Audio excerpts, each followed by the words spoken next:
Well, good morning, everyone. I think we'll start this session. I know we're running a little bit late. I'm Andy Haynes, and I'm moderating this session. We've had a few, this is a lightning session, but unfortunately lightning has also struck one or two of our speakers at the very last minute, so we've had a couple of cancellations. My co-moderator, Saskia Heinen, is not here.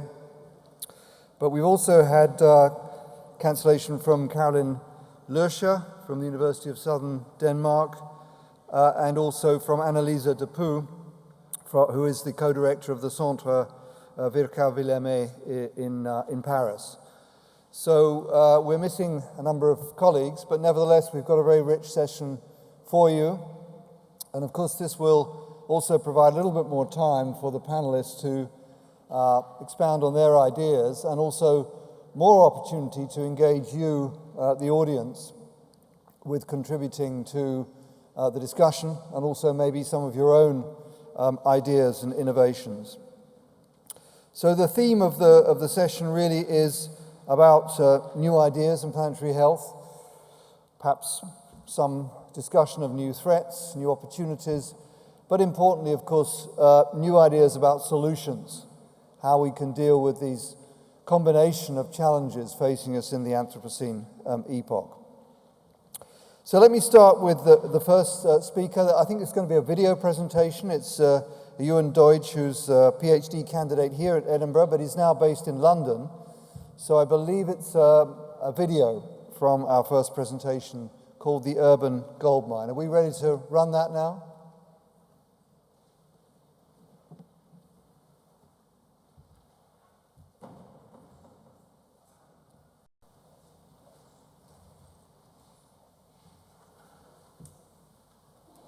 Gold is an important metal. We adore it in jewellery, we value it as currency, we rely on it in modern electronics, and you can eat it, it even has an E number. But where does gold come from?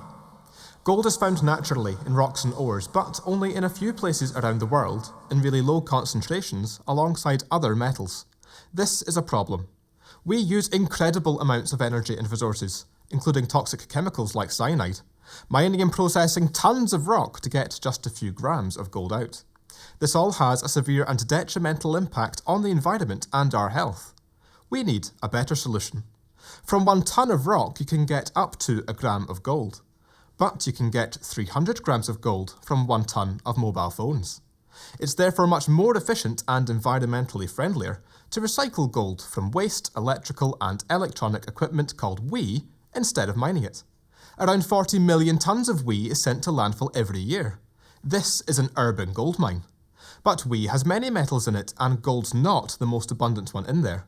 How do I get gold out of your phone? This is where my research comes in. I investigate chemical methods for the recovery of metals without having to use toxic reagents. I use a process called solvent extraction, which has 2 liquids. We can dissolve all of the metals out of your phone and into an acidic water solution. This gives us a mixture of metals, including gold, which is the most valuable to recycle. The other liquid is an oil, which sits on top of the water and doesn't mix into it, much like oil sits on balsamic vinegar.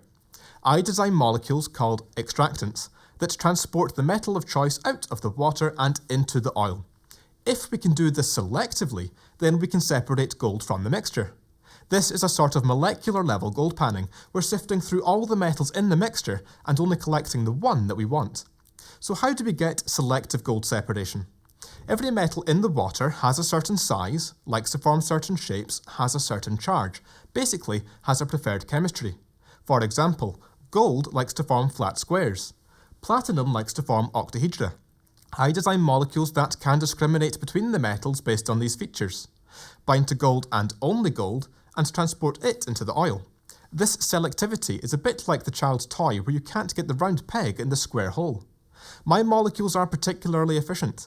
Not only do they recognize gold squares, they transport multiple at once as molecular golden nuggets.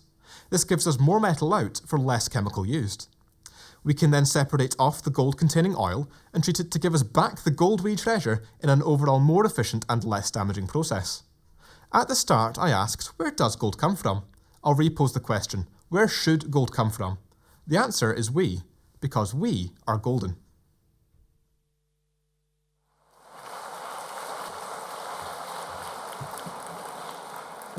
Well, that was a great video, a great example of science communication, I think, and I think also raised a very fundamental issue, a wider issue that we probably need to debate more about the circular economy and how we can re-envision our economy to have an economy which is more focused on reuse, recycling, and so on. We'll come back to that maybe more in the discussion, but let me move on without delay to our next speaker, Daniela Mora de Oliveira Beltrame, who is the National Project Coordinator of the Biodiversity for Food and Nutrition Project, who's going to talk about the work in Brazil on the conservation of underutilized species.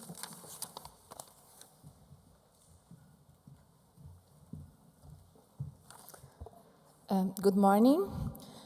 So I'm Daniela, and I will present about the Biodiversity for Food and Nutrition Project, or BFN project for short, and the work we are doing in Brazil to establish research partnerships and generate data aiming to promote sustainable use and conservation of underutilized species.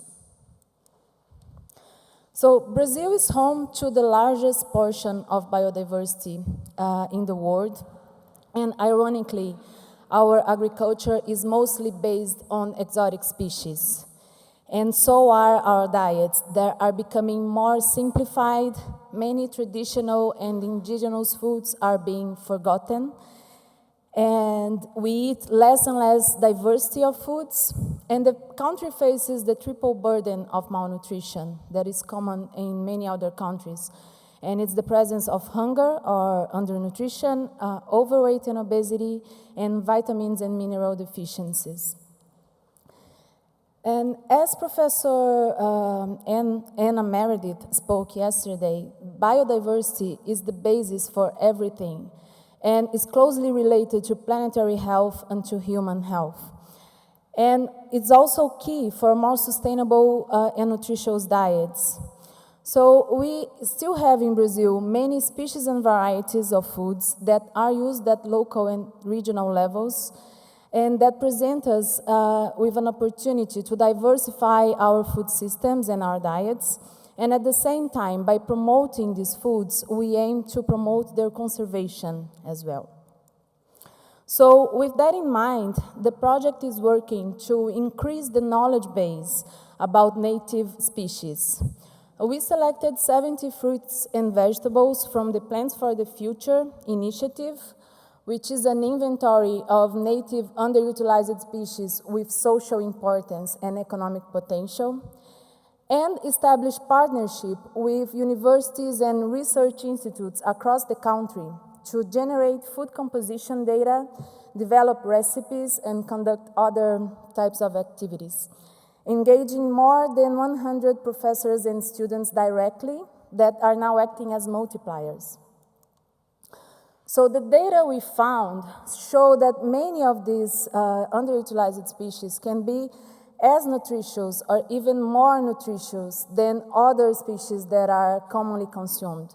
So I brought some examples here. If we compare the species here in green, in the green bars in the graph, with other foods, for example, for vitamin A, we compare the content of vitamin A with papaya, mango, carrot, which are the foods we think of when we talk about vitamin A. And the same is true for vitamin C, for example. We can see that these species can have much higher amounts. Or for protein, for instance, here we are comparing some underutilized nuts and seeds with walnuts, flax seeds, and almonds. So to make this data available, we developed an online database that has all the food composition data generated by the project. And we are using this data as an advocacy tool to influence policies and raise awareness. The project is working within the cross-sectoral framework of public initiatives that were already in place in Brazil. And for example, the list of species selected by BFN was published as a public policy to guide other public initiatives. And we are working with the school feeding program, other policies and programs related to food procurement, rural assistance, and policies that provide incentives for family farmers and gatherers. And these policies also have incentives for agroecological and organic products. And other examples are nutrition education strategies, and the project also works with chefs, promote food fairs and campaigns. So this is our website if you want to read more about the project. BFN is a global project implemented in 4 countries. So besides Brazil, there is also Turkey, Kenya, and Sri Lanka, and we have colleagues from Sri Lanka and Kenya presenting posters about the work they are doing in their countries. Thank you very much.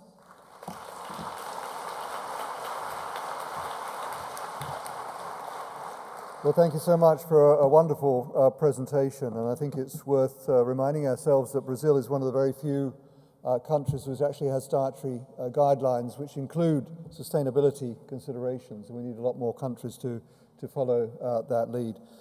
So our next presenter is Catherine Kreis, who's from PATH. Many of you will be aware of her work, and she's going to be talking very much from the perspective of the Bridge Collaborative on guidelines they've been developing on cross-sectoral working to promote sustainability and biodiversity. So over to you.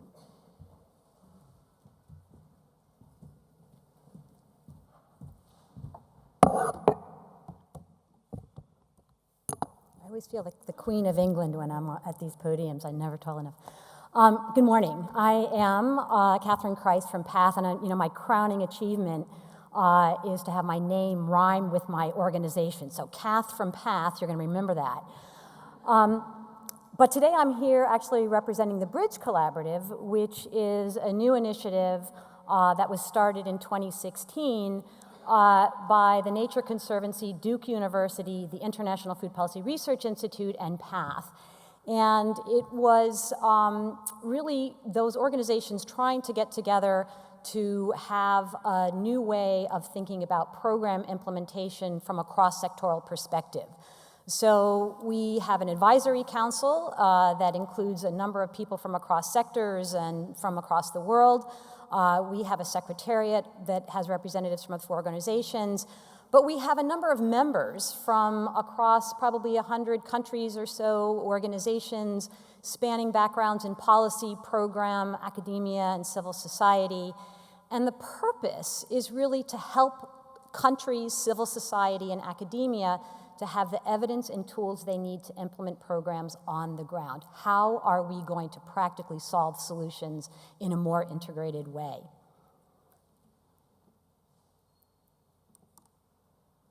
Yeah. So more specifically, we're a catalyst for change.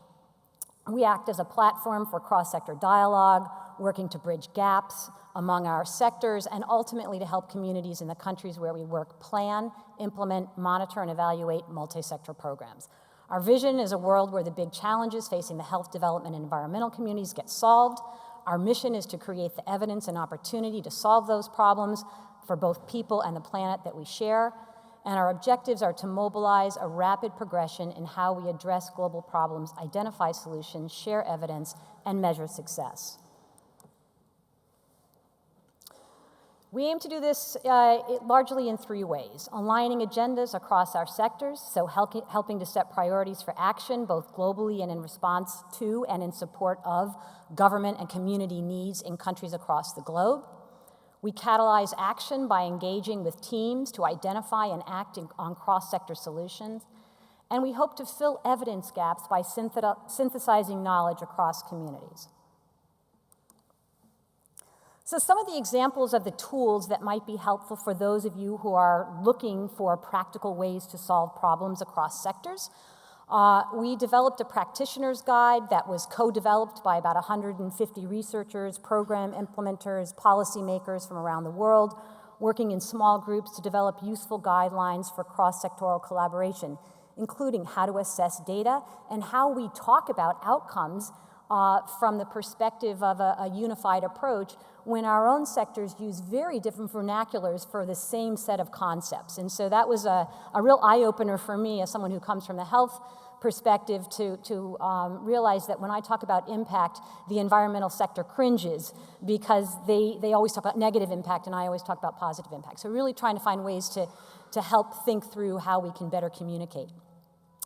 The second one is a call to action for policymakers. So this is just some data that might be helpful for you as you're trying to make your case when you talk to people, donors, government officials, and others who are trying to work across sectors. What are the arguments that you need to make, and some useful language for that. And then the third one, wake up your neighbor here for this one, because this is the new report that we just launched yesterday. And it does a very good job, I think, of looking at the philanthropic funding landscape for integrating health and the environment. So we have gone through, we've identified the biggest donors who are actually looking at funding across sectors, the donors that are funding in each of these bigger donors and funding in each sectors.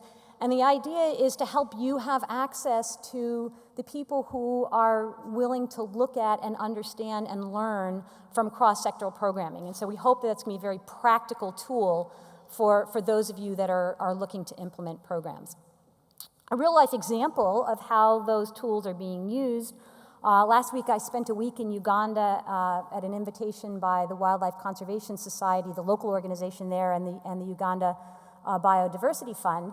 And they're in a bit of a pickle because they are in the process, or their government has signed a $9 billion contract with the oil extractives to extract oil in very highly sensitive environmental areas.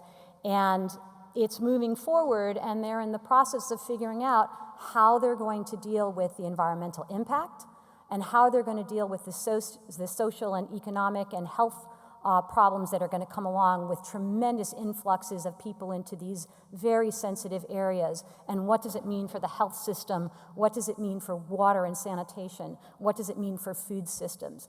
So this was an integrated approach really led by the Ugandan community to try and figure out how they're going to manage those big issues in the context of a very significant program. And then just in terms of sort of some coming priorities for the collaborative, so I'm just going to move my notes down here.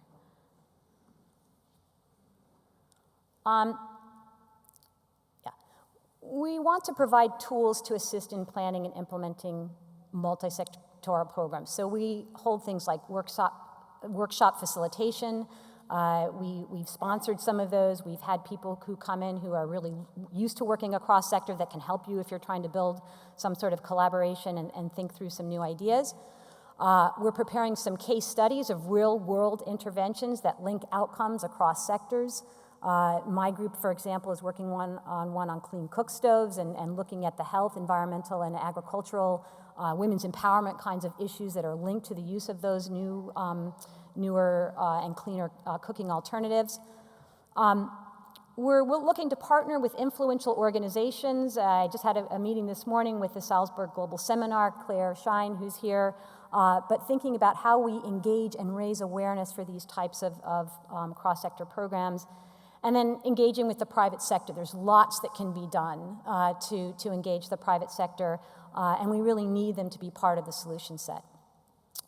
Second priority, work to enhance opportunities for next generation thinkers. For those of you, I think someone said under 45, I think that's a pretty good cutoff for next generation, is really to try and work with universities to help shift academic training. And some universities are on the cutting edge. Others, I get phone calls every week from students who say it's very difficult for them to get a cross-sector training. We want to talk with the Peace Corps and see if we can enhance their training to be more cross-sectoral. These are next-generation people who come into our community after they get out with real-world experience in low and middle-income countries. And we want to link early career professionals with experts across the field and provide internship and mentoring opportunities to really bring in that thinking and get young entry-level or new entry professionals interested in what we're doing, crowding people in. We also want to do better communications and advocacy. We have a newsletter. We hope to build a coalition with other like-minded alliances to help nudge change among policymakers and program implementers, academia, and funders towards multi-sectoral approaches. We want to influence donors towards funding multi-sectoral partnerships. And we want to work on joint messaging for influential people and organizations across sectors so that the environmental sector, the health sector, and the development sector, when there are things that are win-win-win situations, they can speak intelligently about what all those wins are as they're thinking about their own messaging. And we also really want to engage potentially with young people through schools and possibly through zoos, actually, with integrated messaging. So really trying to get the very young in our countries to have a better appreciation for the intersection between people and the planet. How can you get involved? Please join our mailing list. You can go to www.bridgecollaborativeglobal.org. Attend the Bridge Collaborative Workshop on Friday. My colleague Josh Josh, raise your hand, is going to be leading that, and that should give you a sense of some of the things that might be helpful for you. And then introduce yourself. You know, we'd love to hear your ideas. We really are looking for these next generation solutions, and I think a lot of that brain trust is here in this room today. Thank you very much.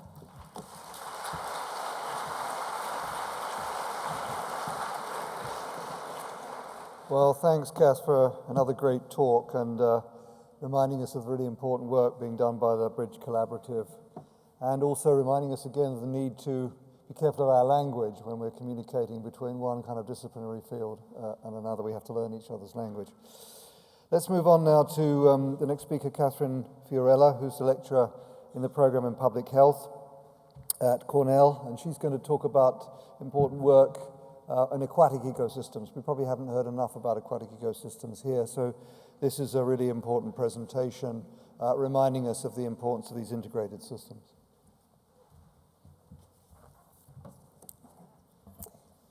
Thanks very much.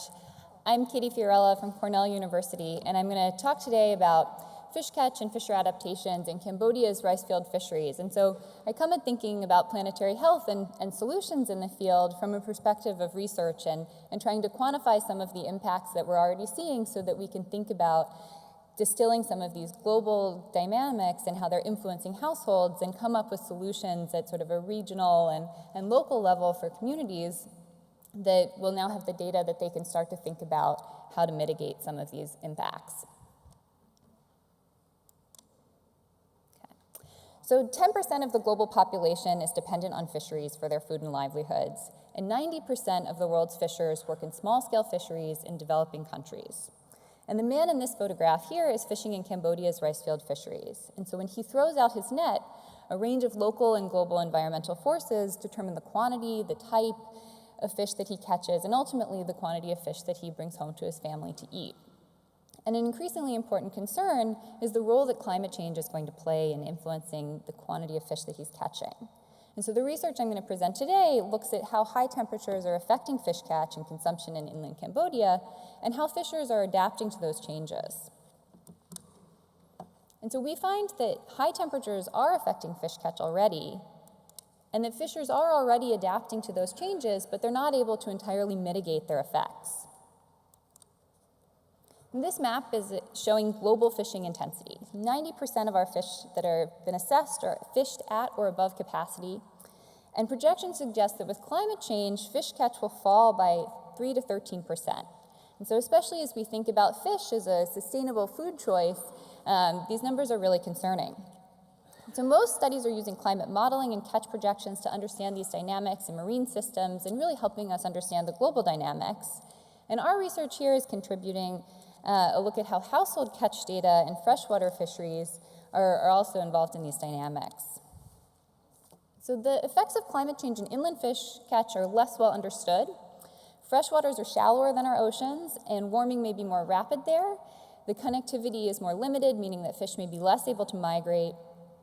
And warming air temperatures will warm our water temperatures, potentially affecting dissolved oxygen concentrations, impacting fish growth in juvenile fish, shifting the distribution of parasites and pathogens, and a range of other effects. And the impact of climate change on inland waters is also particularly important because the poorest countries by GDP are disproportionately reliant on inland fisheries to supply fish for local consumption as opposed to export.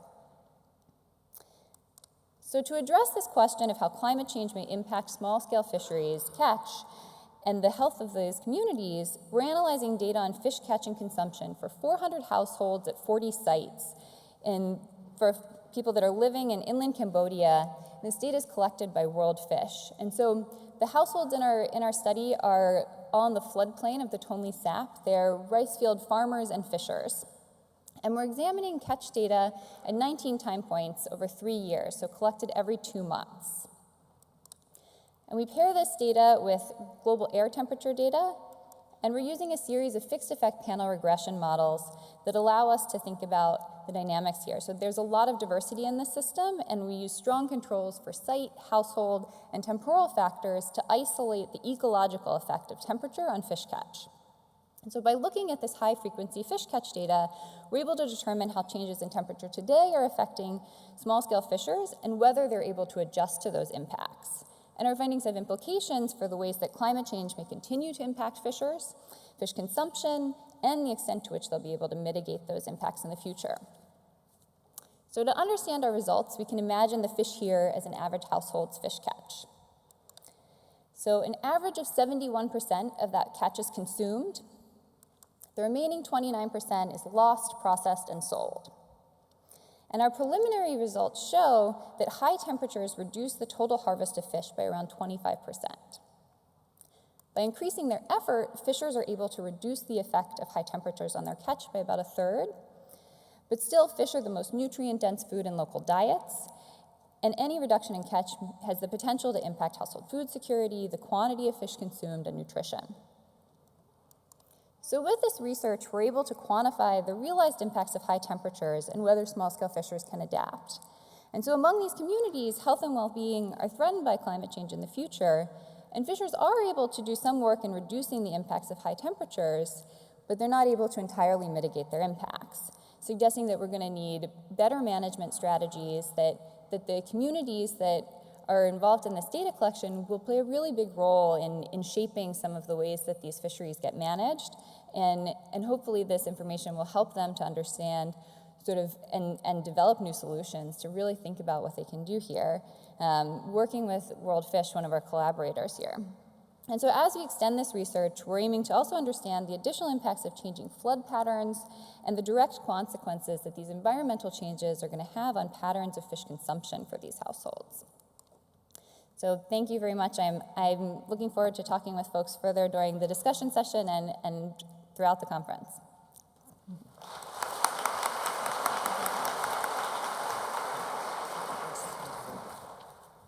Great. Well, thanks for another great presentation, really shining a light on perhaps a rather neglected topic in planetary health. Our final speaker is James Kroll, who's Rockefeller Foundation Planetary Health postdoc fellow at Harvard, and he's going to talk about the synergistic effects of climate and pesticide use on pollinators and food systems.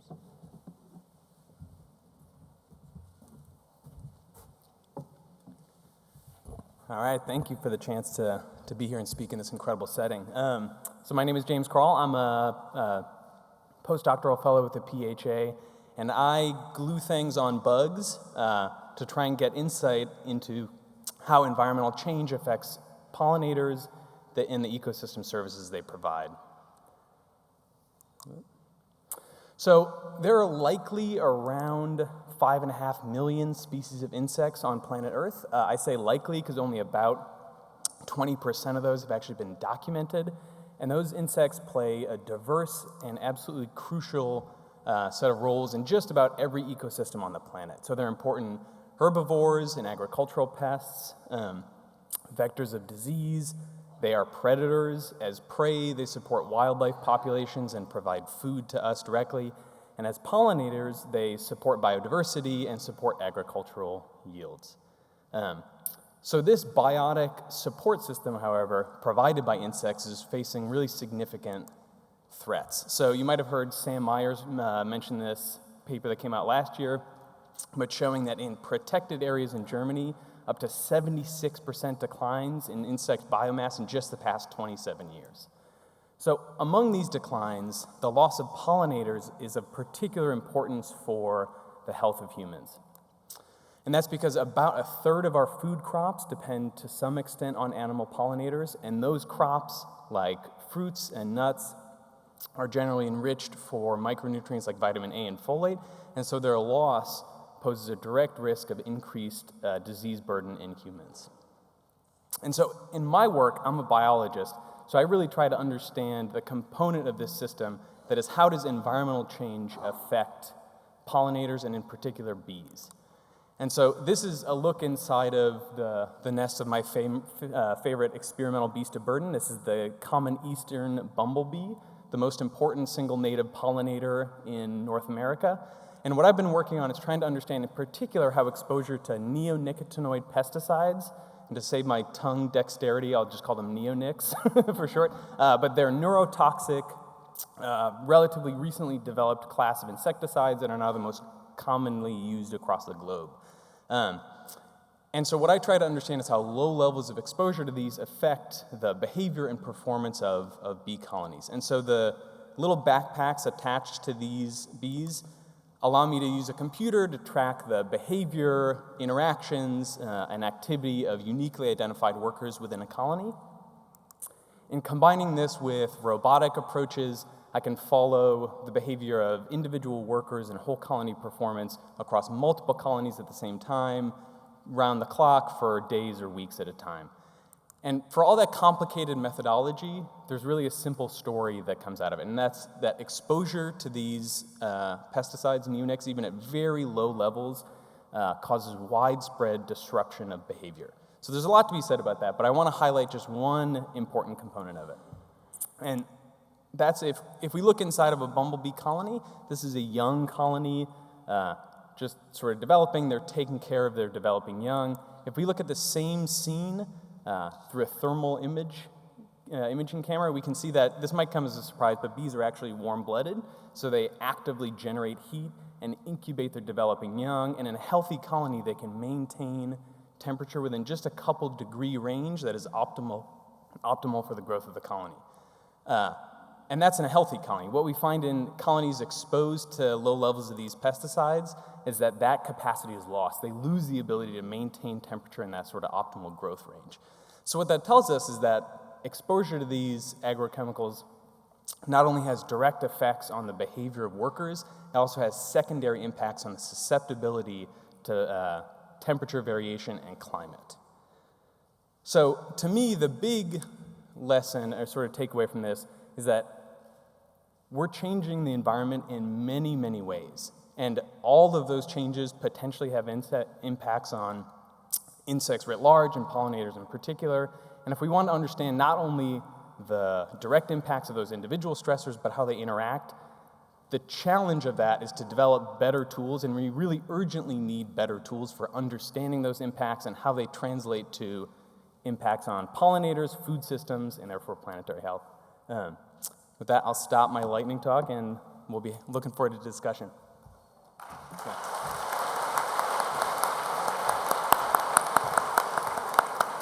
Well, many thanks. Another great bit of science and wonderful communication of those really important results. So now we've got an opportunity to have some interaction with you. So please bring some questions to the mic, to the panelists about their excellent presentations. Anyone like to?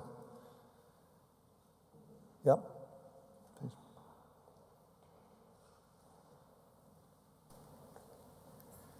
Good morning. My name is Vic Mohan. I'm the Medical Director to Blue Ventures Conservation. Thank you all of you for your wonderful, inspiring talks. It's wonderful to hear about solutions and to hear about multi-sector approaches to those solutions. In Blue Ventures, we've been integrating community-based health services and family planning services in particular for 10 years now, so we have experience of multi-sector programming that I think and hope would be of value to this community. And there are many of us in this room who have that sort of experience. How can we best share that experience for the benefit of this wider community here? Okay, thank you very much. Any other questions, or shall we take this one? There's another one, we might take a couple at a time. Yeah, please. Hi, Right. go ahead. Sorry, I'll take this one and then I'll come to you. Okay, thank you.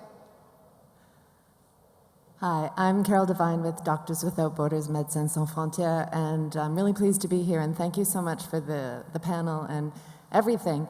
And I'm being an opportunist because in Edinburgh there's the Ask Us Sci Art Lab, and it's a living lab, and I'm a humanitarian, but I'm also a visual artist, and in MSF we're concerned about climate change and extractive's impact on health. And so I've done one kind of sci art speed dating this morning to look at pharmaceuticals in a microscope. Do you have any ideas, or any of you, please come and talk to me, because I want to help demonstrate climate change and extractive's impact on health through microscope, and just have a quick outcome from this conference here in Edinburgh. Okay, we'll take one more question and then we'll ask the panel to respond, and I'll take other questions in a minute.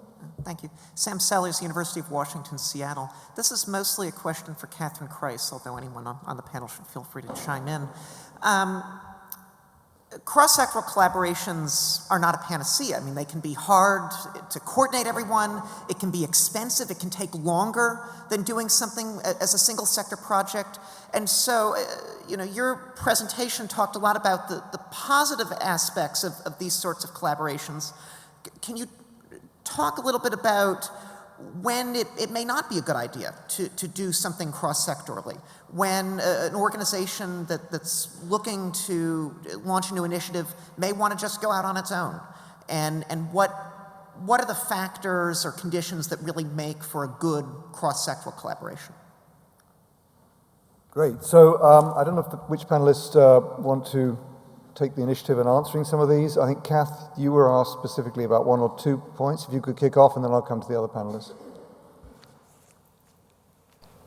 Great. Is this on? Yeah, so let me just start with that. You've raised an excellent point. It's not always a good thing to look from a multi-sector approach, and I think that there's no one in this room who would say, yes, we've got to look at every problem in that way. But I think there are really good examples of where we didn't at least think about looking at them in that way, and we were completely blindsided by unintended consequences across another sector, some of them with very, very great costs. If you look at the Rana River in Tanzania, for example, a World Bank program there that was fabulous from an agricultural perspective turned into a nightmare from an environmental perspective of water availability and quality. So, and very, very expensive to fix these things, right? So I totally agree with you that it's not the solution to every problem, but I think we ought to at least begin to look at and think about what are those other, are there ways that we can get bigger change faster, maybe more efficiently and for less dollars if we use that sort of methodology?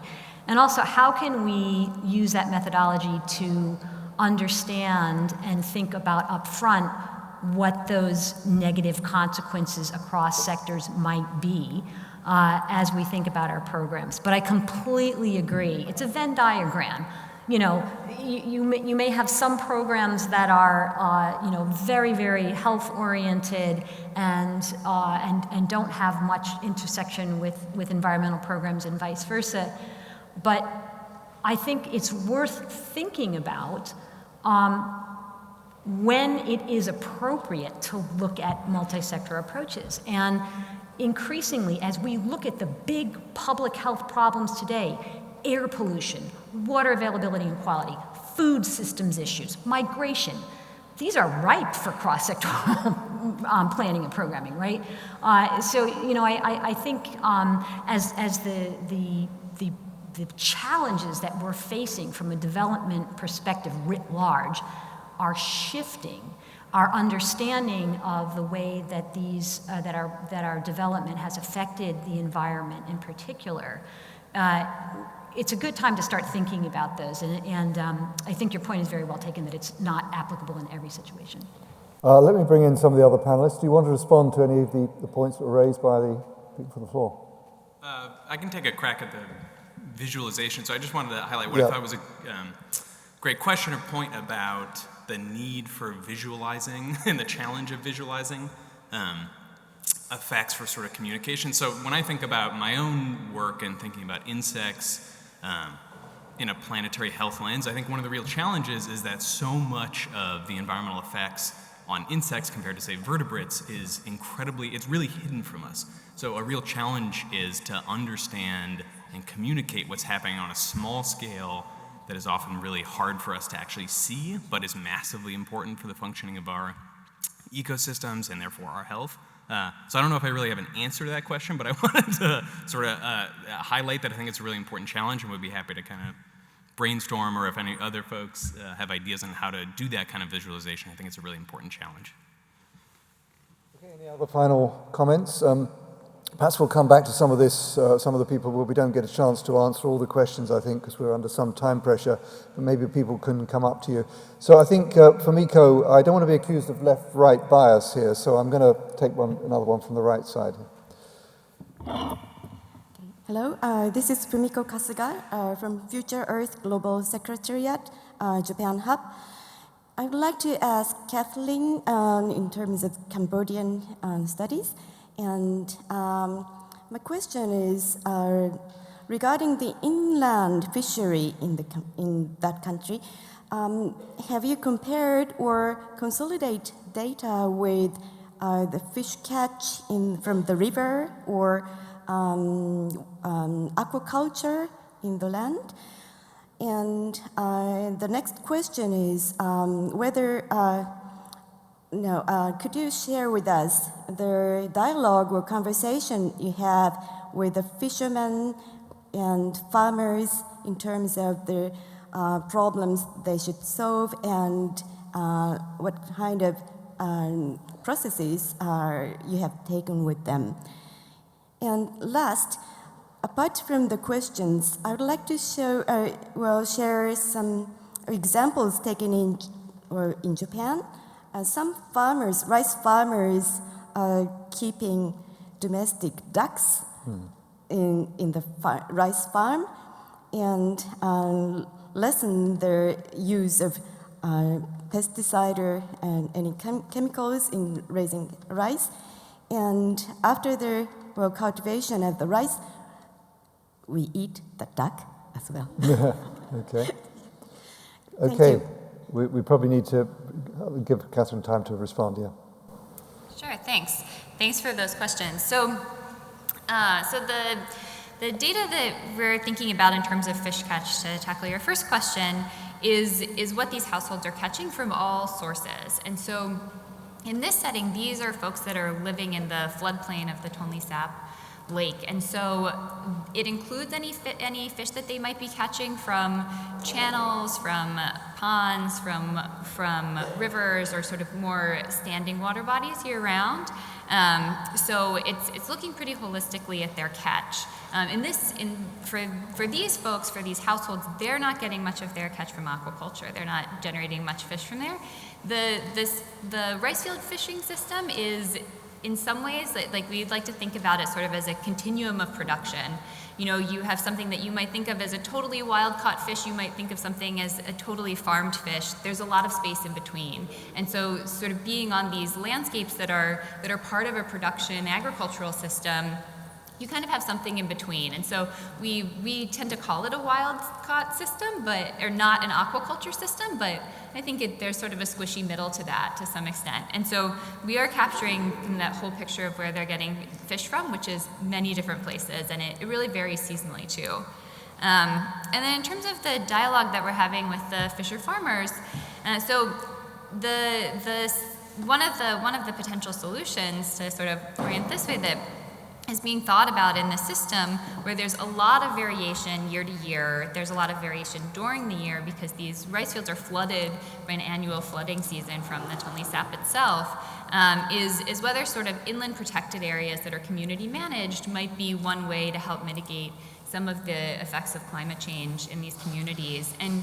And this is actually a program that's been set up by the Cambodian government to create what they're calling community fish refuges.